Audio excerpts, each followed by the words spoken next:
कुशवाहा के बेटे को इतना बड़ा जिम्मेदारी दे देगी ना, उन्होंने चुनाव लड़ा, के बारे में बोल रहे थे वो, ना वो चुनाव लड़े, ना एमएलसी में थे, इसको कैसे देख रहे हैं? एक भी बीजेपी और आरएसएस का वर्कर, एक भी कोई चुनाव लड़के थोड़ी जीता है। चुनाव लड़के तो सिर्फ 20 जीतते। तो उपेंद्र कुशवाहा जी के सुपुत्र में और बाकी लोगों में फ़र्क क्या है? उन्होंने सिर्फ एक छदम चुनाव लड़ा है ईवीएम के माध्यम से और जीते हैं, उन्होंने नहीं लड़ा, अब लड़ लेंगे, आ जाएंगे, क्या फ़र्क पड़ा? ईवीएम से तो चुनाव होना है। अचानक से शपथ ले लिए मोदी जी, उनका पीठ भी थपथपा रहे थे। मैं कह रहा हूँ ना, फ़र्क क्या है? जय शाह जी सबसे बड़े क्रिकेट के एक्सपर्ट हैं, उसी प्रकार से ये उपेंद्र कुशवाहा जी के बेटे अब सबसे विद्वान नेता बन जाएंगे। उसमें बिहार के युवा क्या करे? बीपीएससी, एसएससी, रेलवे की तैयारी छोड़ दे ये लोग? नहीं, तैयारी ना छोड़े, लेकिन उस सबसे पहले अपने अधिकारों की और आज जो संविधान दिवस है इसकी रक्षा करने के लिए आंदोलन के लिए तैयार हो। अगर उन्हें अपनी खुशहाली चाहिए तो संविधान, यही बाबा साहब का संविधान खुशहाली देगा और कुछ नहीं देगा। विपक्ष के नेता फेल हो चुके हैं। नहीं, मैं ये इसलिए पूछ रहा हूँ कि वो लोग तैयारी करते हैं नौकरी के लिए, आंदोलन करते तो लाठियां बरसाते उनको, तो क्या हो गया? और यहाँ बिना कुछ किए हुए मंत्री पद मिल रहा है। तो यही तो सबसे बड़ी बात है। रीज़न यही है कि आंदोलन करें, और ये जो इस प्रकार से गैर कानूनी काम हो रहे हैं, अपराध हो रहे हैं, वोटों की चोरी करके ऐसे ऐसे लोगों को मंत्री और सब कुछ बनाया जा रहा है, इसका विरोध करें। ये इनकी सॉवरेनिटी है, ये इनका मैंडेट है जो चुराया जा रहा है, ये इनका राज है जो चुराया जा रहा है। आए सामने, 10,000 नहीं 10-10 लाख एक परिवार को मिलेंगे बिहार में, जो उनका अधिकार है, जो मारा गया है, लेकिन उसके लिए आंदोलन करना पड़ेगा।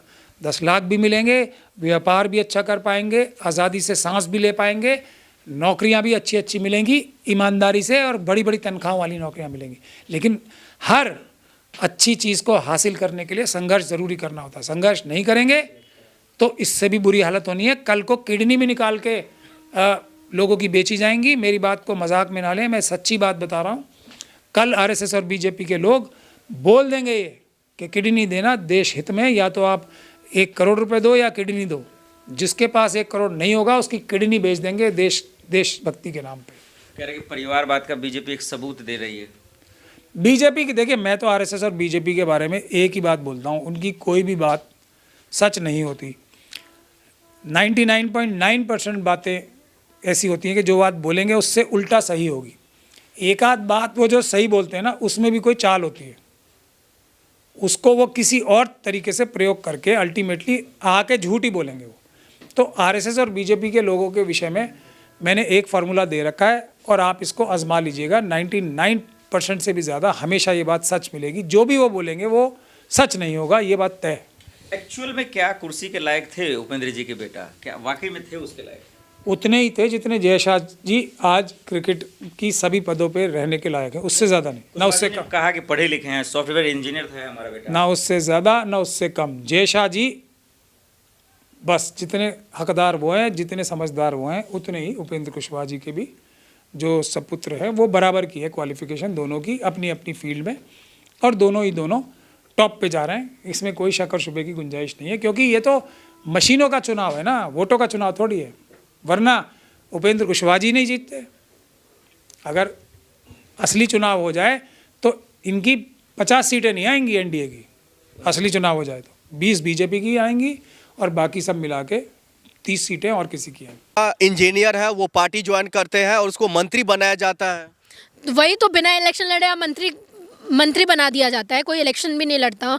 उनको इतना क्या बोलते हैं, ऑब्जर्व जब वो करते हैं ना हम लोग, आप ग्राउंड में कितना लड़ रहे हो, कब तक लड़ रहे हो, ये देखा जाता है ना।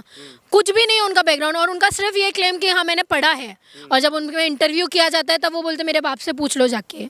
तो ये सारे जो क्लेम है वो क्या दिखाते हैं? फिर हम लोग क्यों पढ़ रहे हैं सर?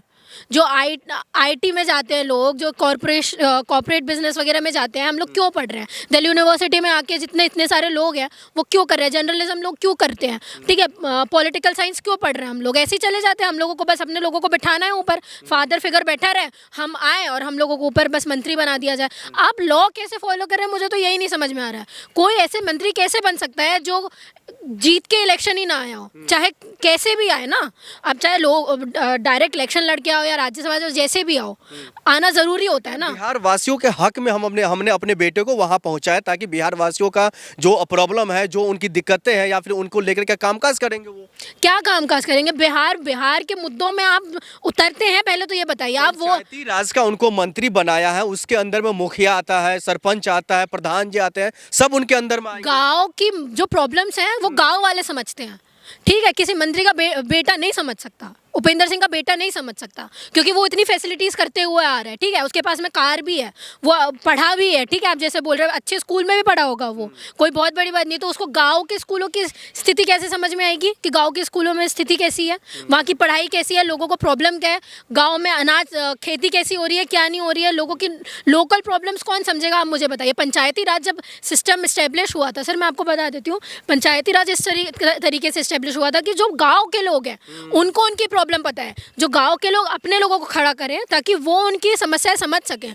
पर आप मंत्री के बेटे को बिठाओगे पंचायती राज में, तो वो आपकी प्रॉब्लम्स कैसे हल करेगा, आप मुझे बता दीजिए। क्या वो मंत्री पद से छोड़ दे, हट जाए, इस्तीफा दे दे? बिल्कुल हटना चाहिए, बिल्कुल हटना चाहिए। और अरे आपको अपने ही लोगों को बिठाना है, अपने मिनिस्टर्स के बच्चों को ही बिठाना है, तो आप वो तो दूसरे लोग क्यों हैं, ठीक है। सारे पोजीशन आप चाहे देख लो ना, अमित शाह के बेटे भी बीसीआई में बैठे हुए हैं, ठीक है। शिवराज सिंह चौहान का बेटा भी बाहर पढ़ रहे हैं, इनके बड़े बड़े मंत्रियों के बच्चे बाहर पढ़ रहे हैं, आएंगे और इनको यहाँ पे मंत्री पद सौंप दिया जाएगा। जो पढ़ने वाले नहीं है इनको इलेक्शन में खड़ा कर दिया जाएगा, गुंडाई राज करके इनको जिता दिया जाएगा, वोट चोरी करके इनको जिता दिया जाएगा, प्रॉपर पोजीशन में बिठा दिया जाएगा। उसके बाद में अपने पेट में ये इतना करोड़ों का पैसा भर लेंगे कि इनकी जब बात आएगी कि आपके पास में करप्शन आपने किया हुआ है, आपके पास में इतना काला धन है, तो इनसे बच भी नहीं सकते फिर ये मोदी जी लोग। भी कह रहे थे ना एक वक्त में, जो हम नौजवानों को राजनीति में ला रहे हैं, तो ला तो रहे हैं ना बिहार में। तो नौजवान क्या हम लोग नौजवान नहीं है जो लोग पढ़ लिख रहे हैं? क्या मंत्रियों के बच्चे ही नौजवान हैं? भाई आप बोलते हो नेपोकिट राहुल गांधी को, ठीक है कि नेपोकिट है, जवान तो वो भी है ना, वो पढ़ा लिखा इंसान बाहर से पढ़ के आया है, आपने उसको नेपोकिट घोषित कर दिया कि ये लेगेसी चलाते हुआ आ रहा है। आप क्या कर रहे हो? अपने लोगों को तो आप भी दे रहे हो ना पोजीशन, फिर उनमें और आप में फ़र्क क्या है? आप राहुल गांधी गांधी परिवार में ये एलिगेशन लगाते हो कि कांग्रेस में सिर्फ गांधी परिवार है, उससे ज़्यादा तो बीजेपी में आप हर स्टेट में जाके देखिए, आप एमपी में जाके देखिए, शिवराज सिंह चौहान को देखिए, उनके उसमें देखिए, अब उपेंद्र सिंह को देख लीजिए, उनके बच्चे को देख लीजिए, अमित शाह के बच्चे को देख लीजिए, मोदी जी के तो अभी तो मोदी जी तो अलग हो गए फैमिली से, वरना वो अपने सबको लाते। और एक और बात बता दूँ, अपने भाइयों को उन्होंने टेंडर भी दिया हुआ है बहुत सारे, ठीक है, वो बिजनेस में अपने टेंडर भी दे रहे हैं ये अपने भाइयों को। तो ये अपने पेट पालने वाले, अपने परिवार के पेट पालने वाले, अपने रिश्तेदारों के पेट पालने वाले लोग हैं, ये आपकी बात करने वाले लोग नहीं हैं।